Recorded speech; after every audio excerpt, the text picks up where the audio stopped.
Assalamualaikum warahmatullahi wabarakatuh. Apa kabar semuanya? Oke, siapa KM-nya di sini?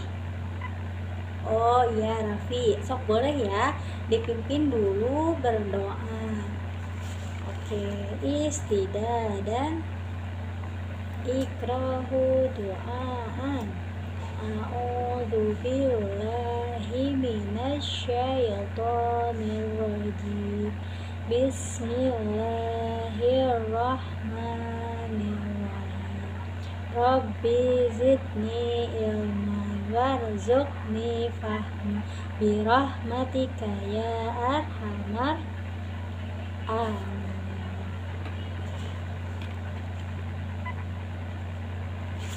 Oke, sebelum mulai, Ibu mau mengabsen terlebih dahulu ya. Anissa, Azka, Baihaki, Reza, tidak ada. Kemana?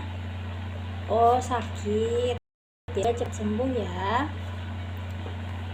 Adila, Rizky. Berarti yang sakit ada 3 orang ya? Oh iya. Suratnya ada? Oh iya, ini ada ya. Nah, sudah dibuka bukunya? Sekarang kita pelajaran Kurdis. Sok dibuka dulu bukunya ya. Keluarkan dari tas. Sebelumnya, sebelum memulai ke materi, Ibu akan menjelaskan indikator capaian dan tujuan pembelajaran kali ini. Jadi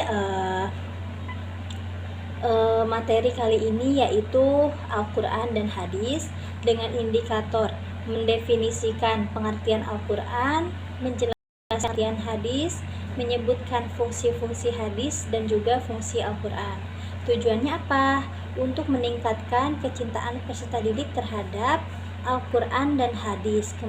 Kemudian membekali peserta didik dengan dalil-dalil yang terdapat dalam Al-Quran dan hadis sebagai pedoman dalam menyikapi dan menghadapi kehidupan.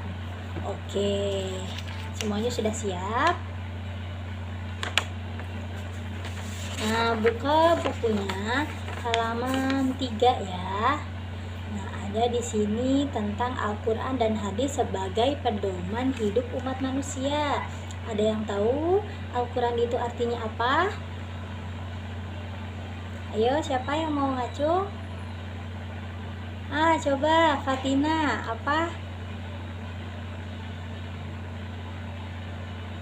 Iya, betul. Jadi Al-Quran itu menurut bahasa adalah yaqra'u Qur'ana, yang artinya yang berarti membaca bacaan. Al-Quran berarti bacaan yang sempurna. Oke. Kesempurnaan Al-Quran sebagai bacaan dengan bacaan yang ada dibuktikan dengan dibaca oleh ratusan juta umat manusia. Meskipun mereka tidak tahu artinya, akan tetapi mereka terus membacanya. Kemudian mempelajari Al-Quran, kosakatanya dan lain sebagainya. Nah, tadi kan menurut bahasa. Nah, sekarang Al-Quran menurut istilah. Coba apa ya? Ada yang bisa nggak? Ayo cuy. Coba Reza, apa? Iya, betul ya. Jadi, Al-Quran menurut istilah adalah wahyu yang Allah turunkan ke Nabi Muhammad Shallallahu Alaihi Wasallam secara berangsur-angsur melalui malaikat Jibril, kemudian dan membacanya adalah ibadah. Dan Rasulullah menerima wahyu dari Allah maupun perantara malaikat Jibril, kemudian dibukukan, tetapi tidak disebut Al-Quran dan membacanya dinilai ibadah. Kemudian apalagi coba, ada yang tahu gak tentang Al-Quran? Mengetahui Al-Quran itu apa sih? Ya betul Reja, kitab suci umat Islam. lam. Isinya mengandung apa? Ya betul, firman Allah. Isinya itu mengandung firman-firman Allah ya. Nah, jadi turunnya ayat-ayat Al-Quran itu secara langsung atau berangsur-angsur nih? Iya, betul. Turunnya Al-Quran itu berangsur-angsur ya, bertahap melalui tadi malaikat apa? Malaikat Jibril. Kemudian pembawanya Nabi Muhammad. Susunannya dari awal apa? Awal surat Al-Quran. Iya betul, Al-Fatihah. Terus diakhiri dengan surat An-Nas. Betul. Coba surat apa yang pertama kali turun? Hah? Surat Al? Iya betul sekali, surat Al-Alaq. Ada yang bisa bacain? Ayo atau gak bareng-bareng? Bismillahirrahmanirrahim. Iqra bismi rabbikal ladzi khalaq. Khalaqal insana min 'alaq. Iqra wa rabbukal akram. Nah, cukup ya. Kenapa Al-Quran yang pertama turun itu surat Al-Alaq? Nah, betul Reza, karena Allah menyuruh kita pertama kali itu untuk Iqra, yang artinya apa? Membaca. Betul sekali. Coba kemudian apa nih keistimewaan Al-Quran itu apa aja sih? Ayo, nih di halaman 5, coba buka bukunya. Ada gak? Coba, ada yang baca? Iya, yang pertama apa? Al-Quran membuat ringkasan dari ajaran-ajaran ketuhanan yang pernah dimuat kitab-kitab suci sebelumnya seperti Taurat, Zabur, Injil, dan lain-lain. Nih yang kedua apa? Al-Quran memuat kalam-kalam Allah yang dijadikan pedoman hidup manusia sepanjang masa, sehingga Al-Quran memang dikehendaki Allah untuk kekal. Betul. Kemudian ini apa nih? Yang C-nya, Al-Quran adalah sumber ilmu pengetahuan ya. Nah, sehingga seluruh fenomena yang terjadi di alam semesta itu merupakan ciptaan Allah yang tidak akan pernah kontradiktif dengan yang diciptakan. Gitu. Kemudian yang D apa nih? Yang D. Nah, Al-Quran diturunkan oleh Allah dengan suatu gaya bahasa yang istimewa, mudah dan tidak sukar bagi siapapun untuk memahaminya, dan tidak sukar pula mengamalkannya. Oke, tadi kan kita membahas tentang Al-Quran. Sekarang kita lanjut lagi membahas tentang ya. Ayo, ada yang tahu hadis itu apa? Hadis itu apa sih? Gitu, ada yang tahu nggak? Hah? Ayo, ada yang bisa jawab? Oke, jadi hadis itu memiliki kedudukan yang penting setelah Al-Quran. Ilmu ini telah menjadi perhatian ulama sejak awal perkembangan Islam hingga saat ini. Nah, dalam perjalanan hadis, Rasulullah SAW pernah melarang para sahabat untuk mencatat hadis karena khawatir akan bercampur dengan ayat-ayat Al-Quran. Nah, istilah yang identik dengan hadis adalah as-sunnah, namun beberapa ulama membedakan pengertian keduanya. Hadis dibedakan menjadi berapa? Ada yang tahu? Ya, ada tiga. Ada apa aja? Hadis qauli, hadis fi'li, hadis takriri. Betul ya. Maksudnya apa sih? Coba ada yang bisa nggak? Kalau hadis qauli itu gimana berarti? Coba kamu. Betul, hadis-hadis yang diucapkan Nabi SAW dalam berbagai bidang. Kemudian hadis fi'li, perbuatan-perbuatan Nabi ya, yang sampai kepada kita melalui penukilan sahabat. Kemudian hadis takriri itu, ke hadis takriri itu keadaan Nabi yang mendiamkan, tidak berkomentar dan menyanggah serta menyetujui apa yang dilakukan oleh para sahabatnya. Fungsinya ada yang tahu? Fungsi Al-Quran dan hadis deh, sekarang kita gabungin Al-Quran dan hadis. Ada yang tahu fungsinya? Biar apa? Ayo, siapa? Ada 4 nih. Baca satu-satu. Oke, coba kamu. Ya, betul, sebagai sumber ajaran hukum Islam yang utama. Terus apa lagi? Ya, kamu. Iya, sebagai konfirmasi dan informasi terhadap hal-hal yang tidak dapat diketahui oleh akal, ya. Jadi kita mencari tahu yang asalnya tidak tahu menjadi tahu. Kemudian siapa lagi? Ayo. Ya, kamu gimana? Nah, betul, untuk petunjuk hidup manusia ke jalan yang lurus. Nah, betul. Apa tentang berbagai hal, walaupun petunjuk tersebut terkadang bersifat umum, ya. Balik lagi yang tadi, yang asalnya kita tidak tahu menjadi tahu gara-gara kita mengambil informasi dari hadis-hadis yang sahih, ya, kayak gitu. Terus yang terakhir apa?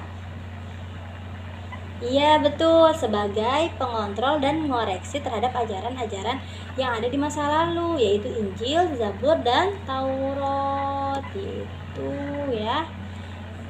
Nah, kalau tadi kan fungsi Al-Qur'an dan hadis, ya. Sama. Kalau fungsi hadis terhadap Al-Qur'an maksudnya gimana, noh? Ya, jadi fungsi hadis terhadap Al-Qur'an itu mengukuhkan hukum yang sudah ada ya, kemudian memperinci ayat Al-Quran yang sangat global, kan Al-Quran itu ya luas sekali, jadi dipotong oleh hadis, jadi dirincikan secara rinci, terus menetapkan hukum yang belum terdapat dalam Al-Quran, juga membatasi keumuman ayat Al-Quran, kan ayat Al-Quran itu sangat luas ya. Oke, coba nih ya, habis ini coba kalian kalian berdiri semuanya. Iya, di sini kan masih banyak orang ya. Sekarang kita mau bagi kelompok. Gini dulu, kita main permainan dulu ya. Coba kalau misalnya ibu tangannya 5, berarti kalian harus kumpul 5 orang. Kalau misalnya ibu tangannya 3, berarti kalian harus kumpul 3 orang. Oke? Oke, coba ya. Kalian perhatikan ibu, perhatikan. Nah, 3, ayo. Wah, masih kelompoknya kalau bertiga. Sudah semuanya. Ada yang nggak kebagian? Oke, lagi ya, fokus ya. 4, ayo. Iya, sudah.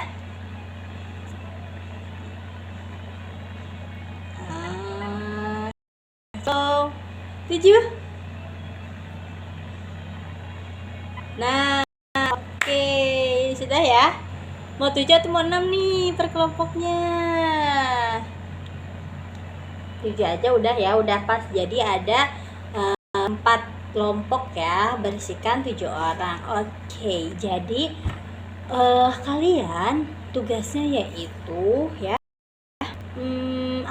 tugasnya itu kalian diskusikan hal-hal mengenai Al-Quran dan hadis. Kan tadi sudah dijelaskan nih. Atau enggak, tuh coba kalian jelasin, nanti diskusikan tentang fungsi hadis terhadap Al-Quran. Kemudian kelompok 2, jelaskan tentang fungsi Al-Quran secara umum. Kemudian kelompok 3, hadis dibedakan menjadi 3. Nah, sebutkan itu tuh lebih dalam lagi maksudnya kayak gimana. Dan kelompok 4, siapa tadi? Iya, yang itu ya.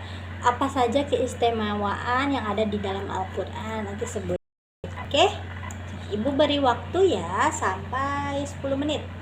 Oke, dari sekarang. Nanti kita presentasikan ke depan ya. Oke.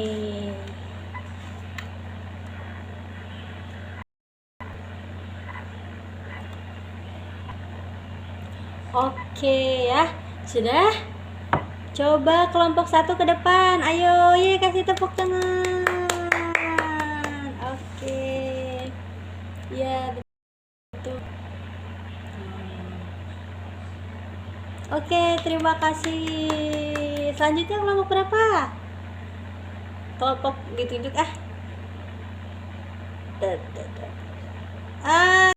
kelompoknya ke depan. Sudah siap belum? Ayo ke depan ya, kasih tepuk tangan. Iya, betul. Yeay, kasih tepuk tangan. Selanjutnya kelompok 2. Ayo kasih tepuk tangan dulu.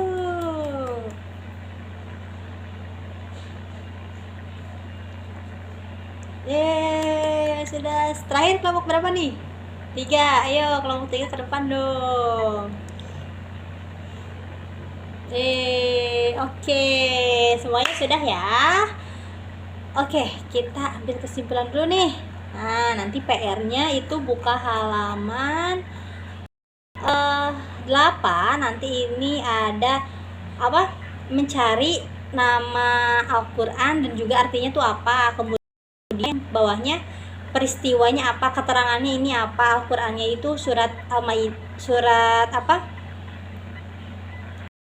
Suratnya apa, terus sumbernya dari mana. Oke. Nah, kalau yang tadi ini hadis, yang bawahnya, yang atasnya Al-Qur'an ya.